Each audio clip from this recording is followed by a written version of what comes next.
Doctor صاحبہ، اب یہ پاکستان نے ایک طرح سے جواب تو دیا ہے، اب یہ یہاں پہ ڈینجر کیا ہے؟ کیا یہ چیز آگے مزید پھیل سکتی ہے یا پھر بس انہوں نے کچھ کیا، ہم نے جواب دے دیا، یہاں پہ چیزیں ختم ہو جائیں گی؟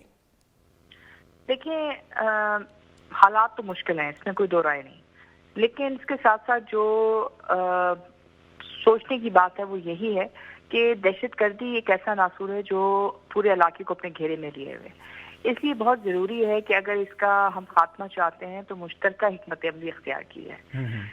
یہ جو ہے بیسٹ آپشن ہوگا۔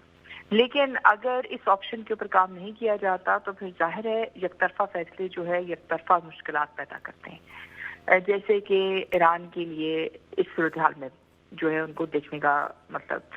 ان کو اس کا سامنا کرنا پڑا۔ دوسری بات یہ ہے کہ اگر تو وہ اپنی خارجہ پالیسی کی ترجیحات یا جو ان کی انٹیلیجنس کوآپریشن ہندوستان کے ساتھ چل رہی ہے اس کو سر فہرست رکھتے ہیں اور اپنے ہمسائے ممالک کے ساتھ تعلقات کو ترجیح نہیں دیتے تو ظاہر اس سے بھی مشکلات ہوتی ہیں۔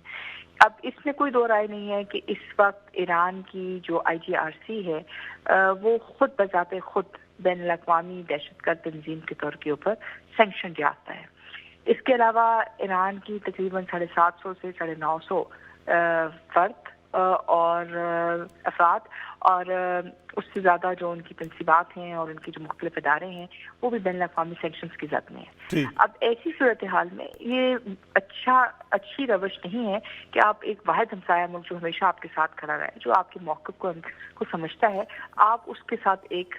جو ہے فرنٹ کھول لیں۔ اچھا ڈاکٹر صاحبہ، اس میں دیکھیں ایک تو جو ایران کے اندر پاکستان نے ٹارگٹ کیا آج، اس میں ایرانی میڈیا خود اس چیز کا اعتراف کر رہا ہے کہ جو لوگ اس میں مارے گئے ہیں وہ ایرانی نہیں تھے، تو اٹ مینز کہ جو پاکستان کا ایک درینہ موقف رہا ہے کہ کچھ لوگ یہاں سے بھاگ کے وہاں پہ بیٹھے ہوئے ہیں اور وہاں سے وہ ایز اے بیس اس ملک کو استعمال کرتے ہیں اور پاکستان میں کارروائیاں کرتے ہیں، تو یہ اس موقف کی ایک طرح سے تصدیق ہوئی ہے؟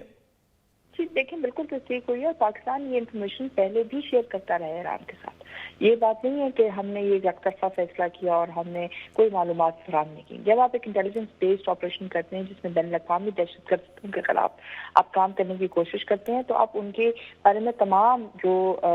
ہے انفارمیشن معلومات آپ فراہم کرتے ہیں، چاہے وہ دوستی کے لحاظ سے ہے یا آپ دیکھ لیں جو چیئرمین صاحب تھے یا جو ہے واضح تھے یا جو بھی جو بلوچ لبریشن فرنٹ PLF کے جو ممبران تھے جو وہاں بیٹھ کے پاکستان کے خلاف جو ہے دہشت گردی کے منصوبے کر رہے تھے، اور آپ کو خطرہ تھا کہ اس وقت ایک بڑا دہشت گردی کا منصوبہ پاکستان کے خلاف وہ شاید اس کو ایکشن میں لانے لگے تھے، تو آپ نے اس کو پریمپٹ کیا ہے۔ تو اب ایسی صورتحال میں یہ تو ہم نے بات واضح کی کہ یہ ایران کے ان گورنڈ ایریا میں، دوسرا یہ کہ ہم نے پوری کوشش کی ہے کہ یہ ایسی صورتحال نہ پیدا ہو کہ جہاں ایران کے لیے مسئلہ بنے یا ایران کی پیراملٹری فورسز کے لیے یا ایران کی کسی تنصیب کے لیے، لیکن ظاہر ہے پاکستان کو محفوظ رکھنا پاکستان کی اولین ترجیح ہے۔ اچھا، ایران کی جانب سے یہ جو کارروائی ہے، بہت سارے ممالک اس کے اوپر حیرت کا اظہار کر رہے ہیں، پاکستان کے اندر بھی لوگ حیرت کا اظہار کر رہے ہیں کہ خطہ پہلے ہی اتنا انسٹیبل ہے، یمن میں جو کچھ ہو رہا ہے، سیریا میں جو کچھ ہو رہا ہے، فلسطین میں جو کچھ ہو رہا ہے، ایسے موقع کے اوپر ایران کی جانب سے مسلسل بیانات تو اسرائیل کے حوالے سے آتے رہے لیکن حملہ انہوں نے پاکستان پہ کر دیا۔ اس کی آخر وجہ کیا ہو سکتی ہے؟ کیا یہ اپنی مقامی آڈینس کو خوش کرنے کے لیے انہوں نے کچھ کیا ہے؟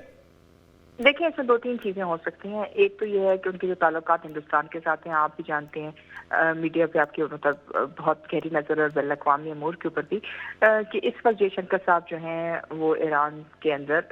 مطلب موجود تھے، اور اس کے علاوہ جیسی وہ وہاں پہنچے ہیں وہاں سے آپ نے یہ دیکھا کہ اس قسم کی کارروائی کی بنیاد رکھی گئی۔ اس سے پہلے بھی اگر آپ کو یاد ہو کچھ عرصہ پہلے جندلہ جو جیش وہامت کے جو کچھ لوگ تھے وہ پاکستان میں جو PC-3 اورین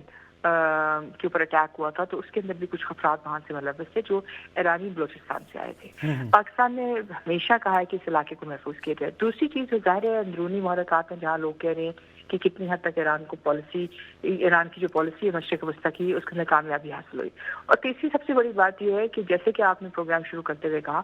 دیکھیں جو جنگ ہے اس وقت غزہ میں وہ سیریا یا عراق یا پاکستان میں تو نہیں ہے۔ پاکستان کا موقف غزہ کے بارے میں اور فلسطین کے بارے میں تو ویسے ہی ہے جیسے ہمارا کشمیر کے اوپر۔ ہمارے لیے تو مسئلہ کشمیر اور مسئلہ فلسطین ایک ہی تصویر کے دو رخ ہیں۔ تو ہم نے تو کبھی اس پہ بات ہی نہیں کی کہ ہم مشرق وسطیٰ میں اسرائیل کے ساتھ کھڑیں۔ اگر ان کے معاملات اسرائیل کے ساتھ خراب ہیں تو وہ اسرائیل کے خلاف چالان جنگ کریں اور اسرائیل کے خلاف ہی مثل اٹیکس کریں۔ پاکستان کے اندر آ کے 2 بچے شہید کرنے سے یا 3 بچوں کو زخمی کرنے سے تو آپ اندرونی جنگ نہیں جیت سکتے۔ اور دوسری بات ہے آج کل کے ٹائم میں آپ اس قسم کے جو ہے نا جھوٹ پر مبنی بیانیہ کے ذریعے آپ جنگیں نہیں جیت سکتے۔ ٹھیک ہے، کچھ حقائق ضروری ہیں۔ ٹھیک ہے، اچھا کل قومی سلامتی کمیٹی کا اجلاس بھی بلا لیا گیا ہے پاکستان کی جانب سے، وہاں پہ فوجی قیادت بھی ہوگی، سیولین قیادت بھی ہوگی، تو کس قسم کا وہاں پہ فیصلے ہو سکتے ہیں، کس قسم کا مزید رد عمل وہاں سے آ سکتا ہے؟ لیکن ظاہر سی بات ہے یہ ایک بہت بڑا فیصلہ کیا ہے پاکستان نے اس سے پہلے کبھی اس قسم کا فیصلہ نہیں کیا۔ پاکستان نے ہمیشہ رسپونڈ کیا ہے، پاکستان نے کبھی شروعات نہیں کی ایسے فیصلوں۔ اچھا ڈاکٹر صاحب، آپ کو لگتا ہے کہ پاکستان نے یہ فیصلہ مجبوراً کیا ہے؟ پاکستان کی قطعاً خواہش نہیں ہوگی کہ کسی اسلامی ملک میں اس قسم کی کارروائی کی جائے؟ دیکھیں ہم نے تو اپنی آخری جو ہے درجے تک گئے ہیں۔ ہم نے تو ہر طرح کی کوشش کی ہے کہ کسی طرح ایران سے کچھ کرتا ہے۔ ہم نے ہر طرح کی کوشش کی ہے کہ یہ علاقے ہمارے خلاف نہ ہوتے، مطلب استعمال نہ ہوتے، لیکن جب ہمارے پریزنٹ جو ہے معلومات تھیں کہ پاکستان کے اندر ایک بڑی دہشت گردانہ کارروائی ہونے جا رہی ہے تو ظاہر ہے پاکستان نے اس کے لیے اپنی عوام کو اور اپنی سرحد کو تو محفوظ کرنا ہے۔ دوسری بات یہ جو قومی سلامتی کی جو کل کونسل کے